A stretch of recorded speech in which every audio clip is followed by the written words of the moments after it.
आज की कहानी बुद्धि का महत्व। एक बुद्धिमान राजा था।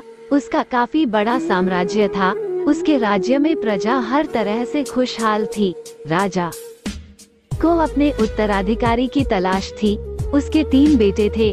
राजा इस पुरानी परंपरा को नहीं निभाना चाहता था कि सबसे बड़े बेटे को ही गद्दी पर बिठाया जाए। वो सबसे बुद्धिमान और काबिल बेटे को सत्ता सौंपना चाहता था। इसलिए राजा ने उत्तराधिकारी के लिए तीनों की परीक्षा लेने का फैसला किया। राजा ने तीनों बेटों को अलग अलग दिशाओं में भेजा। उसने हर बेटे को सोने का एक एक सिक्का देते हुए कहा कि वे इसे ऐसी चीज खरीदे जो पुराने महल को भर दे। पहले बेटे ने सोचा कि पिता तो सठिया चुके हैं, इस थोड़े से पैसे से इस महल को किसी चीज से कैसे भरा जा सकता है। इसलिए वो एक मैखाने में गया, शराब पी और सारा पैसा खर्च डाला।